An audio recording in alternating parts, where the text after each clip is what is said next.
Okay, so this will be a continuation on the chemistry of the environment, specifically the chemistry of the soil. Ano? So after ito nung tawag dito, after ito nung sa chemistry of water, nagtapos dun sa water quality. Okay, so let me first open my PowerPoint.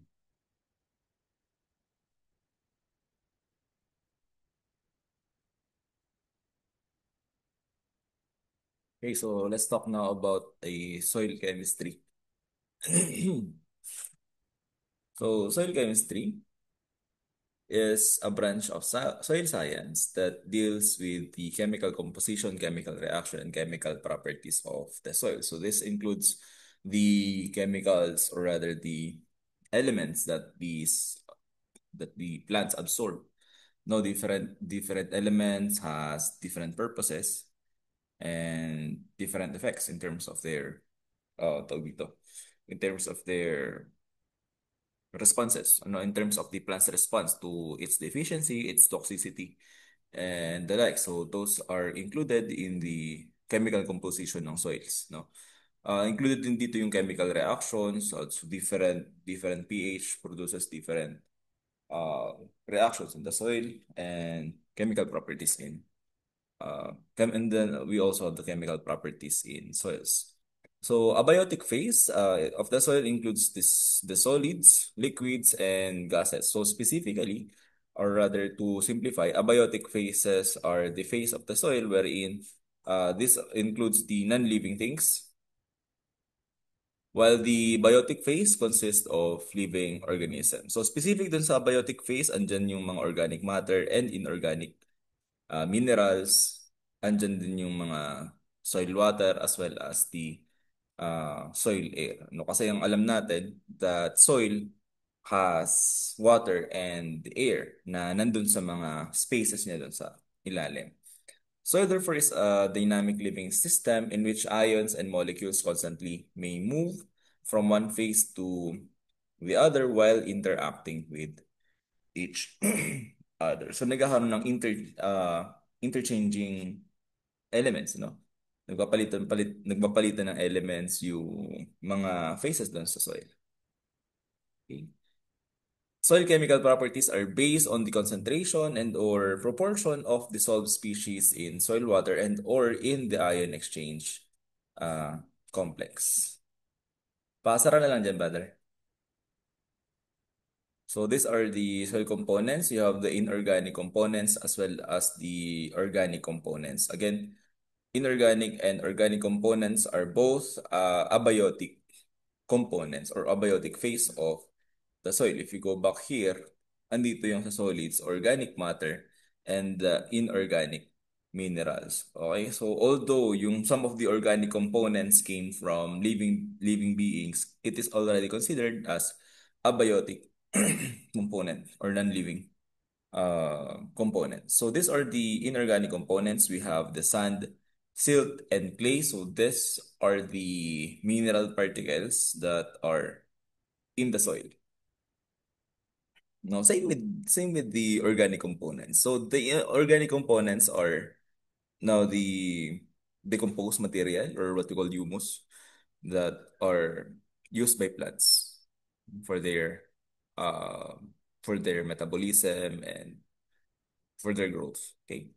So inorganic components of soil refers to the non-living materials present in the soil. These components are primarily derived from the weathering and breakdown of rocks and minerals over time. So habang naghahali ang panahon, no, yung mga rocks na nandun sa ilalim, they deteriorate, they weather, no, exposed sa saldang, exposed sa uran, so they degrade and in time they become the minerals, nagigisin ng minerals that recharges the soil. Kasi over time, di ba, ma nabalitaan tayo na nag-erode ang mga bundok. Nagkakaroon ng erosion, nagkakaroon ng uh, various phenomena na nagdi-deplete ang soil. However, in the depletion of soil, nagkakaroon din tayo ng pag-recharge or rather recover kaning mga soil na iniyo, no? Through the decomposition or weathering and breakdown of rocks. So these are the main inorganic components found in soils. We have the mineral particles. These are the primary inorganic components of soil. So these particles are classified based on their size into three main categories. You have the sand, silt, and clay. So when we speak of sand, sand has a size, for sand, it has a size of 2 mm papunta sa 0.05 millimeter na sizes. No? Garo siya kay kasadit. For silt, for silt, you have 0.05 up to 0.0002 ba? So let me first verify it. Basta mas maliit na siya, ano? And for clay, 0.002 below. So mas mababa siya doon sa. So ano dito, pinakamaliit ditong particle is the clay, no? So silt size, check. Just need to check the data para at least legit yung information na pitata ko sa inyo. So tama, 0.02 mm. So yan yung sizes nila. So rocks and minerals. So soil, another inorganic component is the rock and minerals. So soil contains various types of rocks and minerals which contribute to its mineral composition, such as quartz and feldspar. So depending on the kind of rocks and minerals na nandun sa soil, doon mo din makikita kung anong klase yung nutrients na nandun or anong klase yung mga minerals na abundant doon sa lugar. For example, if yung lugar is more on naging parang reddish yung soil, ano, mapula-pula yung soil, we can say that the rocks and minerals there are rich in iron. So mataas-taas yung iron doon sa lugar. So yun yung mga basehan din. Okay? So, another inorganic component is water and air. So, while not strictly inorganic, water and air are crucial components of the soil. So, without water and air, yung soil cannot hold the microorganisms or hindi siya magiging favorable dun na environment for the microorganism as well as for the plants, ano? Especially sa water pa lang, di ba? And also, kailangan din yung air ng mga tanim. Okay, so those are the inorganic components. You have mineral particles, rocks and minerals, water, and air. By the way, the combination of sand, silt, clay produces different soil texture, no? These are soil texture combination ng sand, silt, and clay. So different combination of this produces different soil texture and the different soil texture has different characteristics. Some of the soil texture can hold more water and some are easier to plow, easier uh, to flip over, ano, pa nag-aarado kita, mas madali siyang mabungkal. Anong mga klaseng mga soil texture ito? So, those soil texture is rich in sand. Kumbaga, the whole na proportion sa components niya. Kasi ang isipon ta, ining sand, silt, and clay, these are all present sa sarong daga. Ano? So, ang pinagkakaiba na lang is yung proportion kung perang percent ang sand, perang percent ang silt, perang percent ang clay. For for soils that are heavier in clay particles, ibig sabihin malaboy siya, you know? Hindi siya tulos na natagos ng tubig. And also, pag binungkal tanim, medyo mahirap. Pag pinagyan tanim ng traktor, medyo magabat. Since na these are very, very, very, very fine particles, that's why durukutan sinda sa kada saro. And medyo kaipuan tayo din ng higher powered na mga traktor, no? And of course, dun sa extremes naman, nandun naman yung sand, which are larger particles. That's why kung darakula siyang particles, madali siyang mag-slide sa kada saro.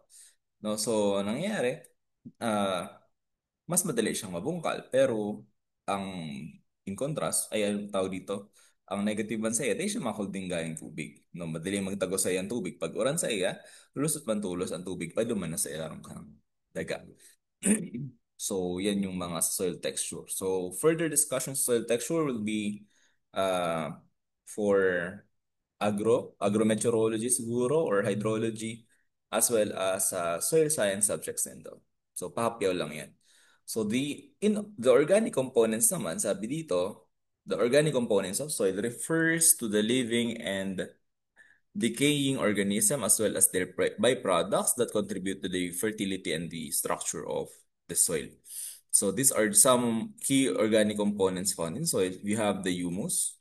So humus is the dark decomposed organic matter in soil. Although included dito yung humus, ano, pero kasama rin siya dito sa, may sa bagay, organic components pa rin naman pala siya. Pero na-mention siya dito as part of abiotic phases, no, abiotic phase rather. So, ando naman siya sa abiotic phase. So, under the abiotic phase, organic components, yan digdi ang humus, which is, ito na yung nabulok na organic matter. So, andyan na yung mga leaves, no? So, pag tinanggal tatong kung nga may mga kanyugan ka mo, or rather, mga forest ka mong lugar, ano? So, pag tinanggal mo itong mga dahon-dahon sa sarong forest, ma-obtain mo dyan yung parang dark na lupa, which is actually the humus, which are decayed material na dahon ka mga tanom, ano? Dahon ka mga trees or any other plants na yaon man. So those are rich in minerals or rich in fertilizers, no? Another is the plant residues. Kasama dyan yung mga leaves, stems, roots, as well as fallen branches. You can use this, no? Pwede taning i-mulch sa daga. So, over time, mabubulok man it will be converted to humus and it will be used by plants, no, for their growth also. So, kasama din yung mga animal residues, animal waste, carcasses, no, for example, si manok, syempre baka umayan gabos pigluluto, andyan yung kung ano pong mga parte niya, mga tulak, or kaya yan. So, minsan, pig-aarapon lang yan. So, kasama siya dito sa animal residues. And other organic materials from animals also contribute to soil organic matter. So, very common na ginagamit dito yung shell ng itlog, di ba? Those are parts of the animal residues. No? Nakasarabit naman sa mga orchids, si mga tao dito, mga eggshells. And then you also have the microorganisms. So these microorganisms play a vital role in decomposing organic matter, cycling nutrients, and enhancing soil fertility. So without the microorganisms, these plant residues and animal residues cannot be converted to humus. Dahil sinda malalapa. No? So kaya puhanta si mga microorganisms. And also, because of microorganisms, yung nitrogen dun sa environment cannot be fixed dun sa soil. Kaya nga may tinatawag tayong nitrogen fixing microorganisms. So in terms of soil structure, we have different types of soil structures. And these different types of soil structure also introduce different characteristics dun sa soil. So sabi dito, soil structure refers to the aggregation of individual soil particles into compounds, groups, or cluster of particles. So yung mga sandy type, mga medyo babaybay, most of the time they are granular or single grain.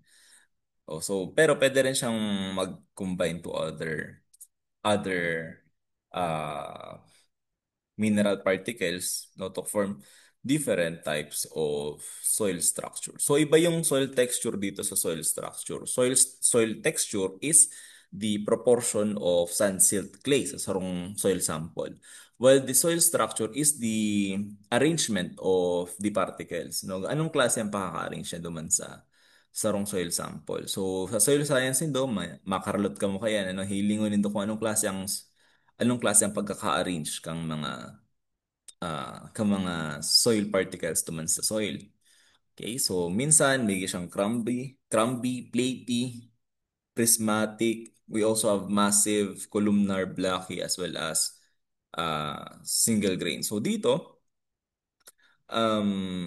different structure, sabi ko ang kanina, different din yung effects niya. Kung pag-uulayan ang tubig, kung pag-uusapan natin yung tubig, nakakalusot yung tubig dito sa granular. But however, if you look at the massive, pag sinabi kasi nating massive, those are soil structure that are very large, no? Or rather, not very large, rather, but rather mostly made up of clay. Kaya ang nangyayari, pag nag-uran, no, pag if this one is the massive layer of clay, mo pag nag-uran, matagos yan ng tubig, ma-infiltrate duman sa pinakataas na daga.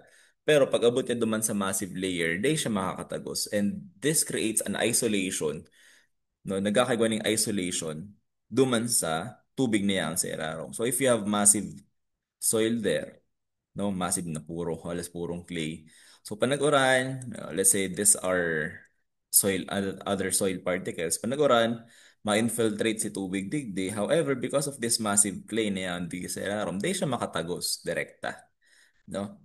So ang tendency, isolated yung water na yan di sa eraro. So with that, if you are to search for groundwater na drinkable, it is preferred that you obtain water after passing through the massive layer of soil structure. So, ibig sabihin, pakalampas lang digdi sa massive layer ni. So, digdi, pag makuha ka mong tubig, dapat digdi, puro baybay naman. Tadi man makalusot ang tubig duman sa gripo nindo kung laboy mangyari yan. Di niya kayang higupon yan. So, dapat mga baybay para at least madali ang paglusot kang tubig. Ayan. So, yan ang sa soil structure. So, let's talk about the plant nutrients from from soil. So, we have macronutrients as well as the micronutrients. So, macronutrients are we have two types, primary and then the secondary. Sa primary, andyan yung nitrogen, phosphorus, as well as potassium. And sa secondary, sulfur, magnesium, and calcium. These macronutrients are needed in large amounts. So ito nga sinasabi ninda, pag may NPK, sabi ba, complete, kasi may NPK siya.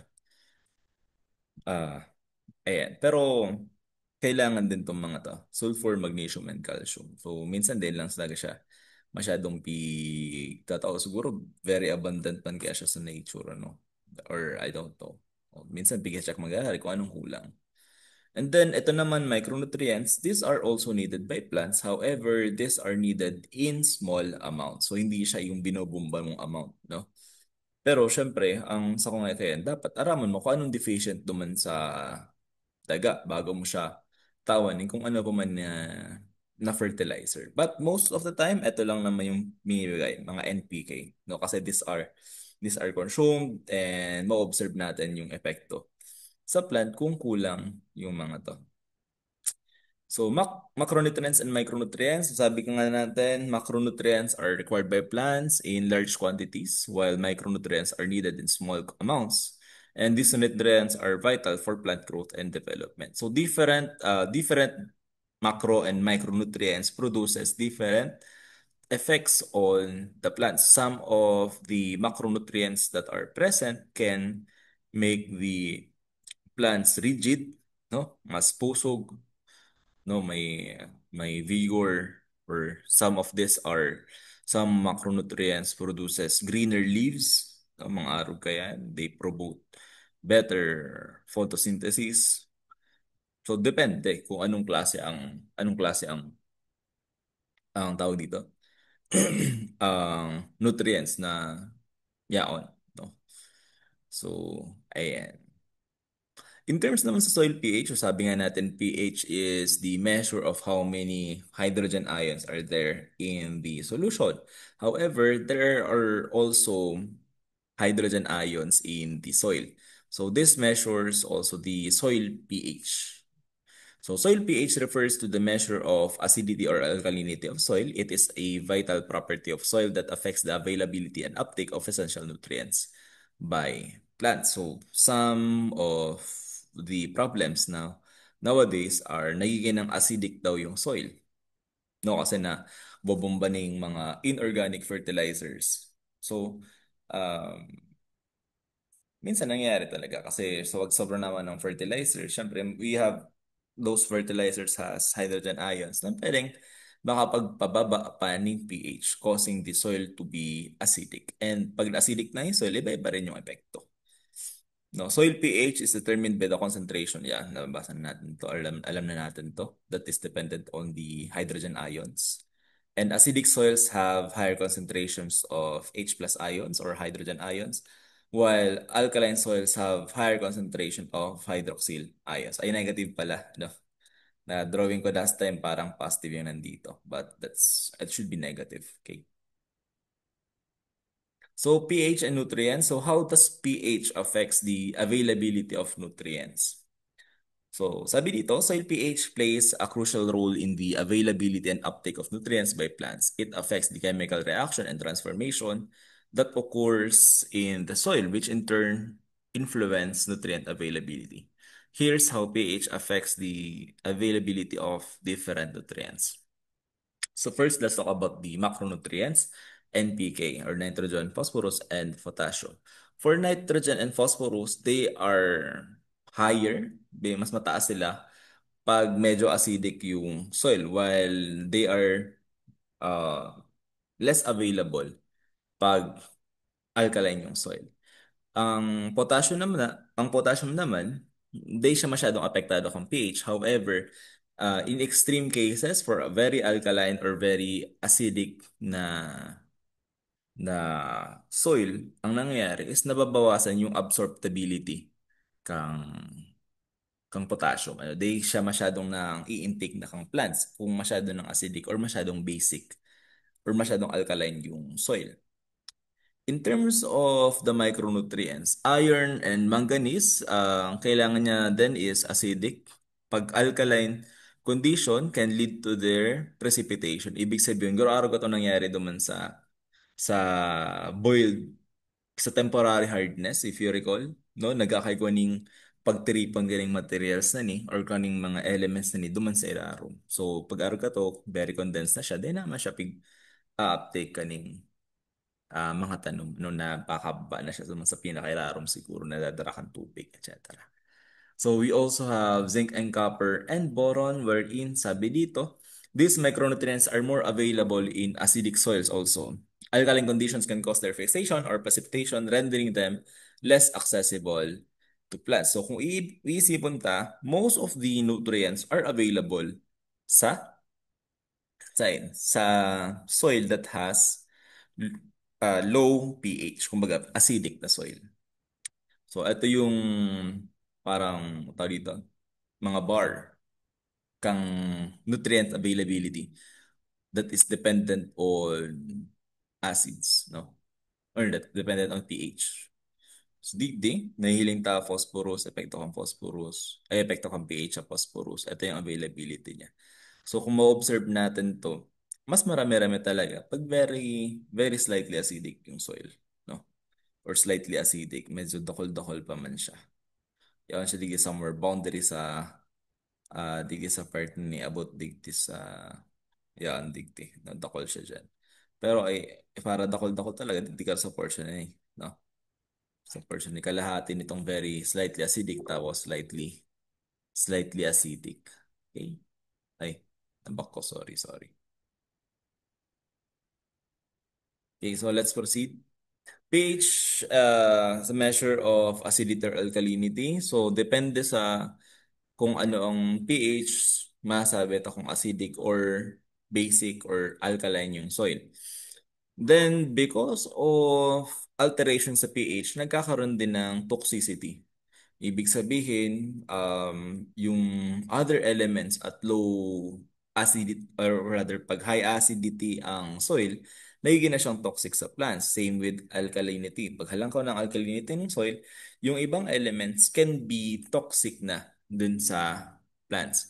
So toxicity refers to the degree to which a substance can harm living organism. The pH of the environment can significantly influence the toxicity of certain substance. This is because pH affects the solubility and chemical reactivity of many compounds. So nagbabago yung uh, solubility, yung pagkatunaw niya, as well as reactivity. Ibig sabihin, at different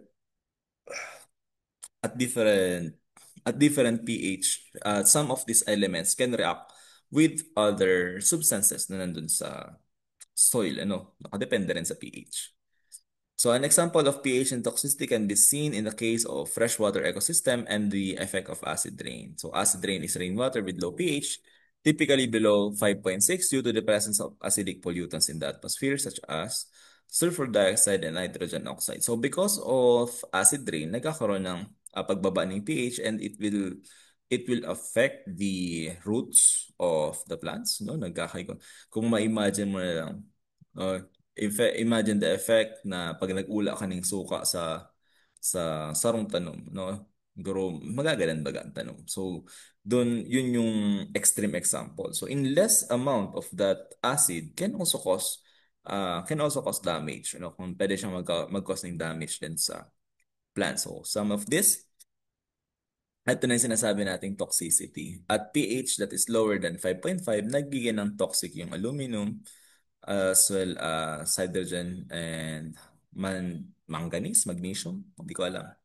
Parang manganese to. No, so, ayan. So, nagkakaroon din ng mga deficiencies. Ibig sabihin, kulang na yung na-absorb niyang potassium, calcium, molybdenum, as well as magnesium. And then we also have toxicity at higher pH, no? At basic na, at alkaline level ng pH. And then also nutrient imbalance. So nagkakaroon ng nutrient imbalance kasi hindi na-absorb ng plants effectively yung nutrients at different pH. So dapat ma-maintain mo talaga din yung pH ng soil. O same dito. Nagkakaroon ng deficiency, kakulangan ng iron, phosphorus, and zinc. However, there is an excess of HCO. No? So, ayan. So dito, medyo dun tinatarget natin is yung medyo lower yung pH, no? Less sa 7, but greater than 5.5. Okay, so yun yung range na hinahanap natin. So, another is pH and cation exchange capacity or the absorptibility of ions na nandun sa mga nutrients na nandun sa soil. Depende dito. In soil, pH plays a crucial role in determining nutrient availability and microbial activity. Different plants have different pH requirements for optimal growth. For example, some plants prefer acidic soils while others thrive in alkaline soil. So depende naman sa kung anong klase ang itatanim mo. But generally, in terms sa abundance of nutrients, it is preferred na medyo acidic yung soil. But syempre, to each its own, different plants have different wants, different needs. Same with humans, di ba? Di ba? Minsan may mga nagtatribe sa burugbugan ng relasyon, but some do not like that, I actually, most of the people, di naman gusto ng ganun. But anyway, sabi ko, kanya-kanya tayo. Okay, depende sa kung anong gusto. So, cation exchange capacity is a measure of a soil's ability to retain and exchange positively charged ions known as cations. It is an important indicator of soil fertility and nutrient holding capacity. Cations commonly found in soils includes calcium, magnesium, potassium, and ammonium, among others. So cation exchange capacity is a measure of the soil's fertility. Ibig sabihin, pag mas marami yung CEC, pag mataas yung CEC, ibig sabihin, mas marami yung kayang ma-absorb ng plants na mga cations na nandun sa soil. So it is a useful indicator of soil fertility because it shows the soil's ability to supply three important plant nutrients: calcium, magnesium, and potassium. No? So nagkakaroon ng exchange. So in terms naman sa pH and soil organism, so pH plays a significant role in determining the types and activities of soil organisms. Soil organisms include bacteria, fungi, protozoa, nematodes, earthworm, and many others are crucial for maintaining soil health, and fertility. So ito na yung range na hinahanap natin. 5.5 to 6.5. This is in terms of the availability of nutrients. So dito, mas marami-raming nutrients, ano. But again, different plants have different pH needs. Okay, same with other fishes, same with other uh animals, no, kanya-kanyang trip. Okay?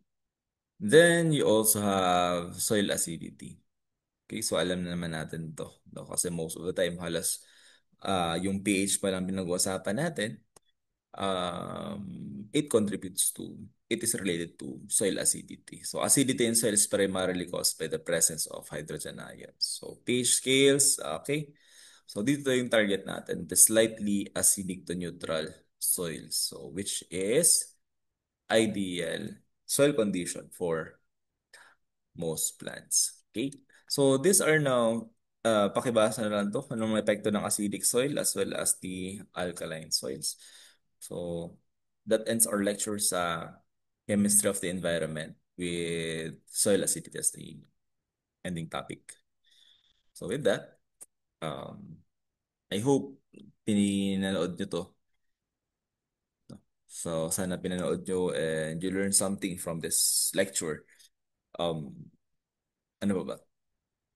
May utang pa ako sa inyong lecture, ano? So may utang pa ako sa inyong lecture regarding sa polymers and nanomaterials. So, kasi hindi ko pag hindi ko igawan ako din PowerPoint pero hindi ko pipig-ayos. So, baka ang manyanal daw, makasend din ako sa gabos sa section. Bako lang sa 1M3. So, yun lang. Thank you.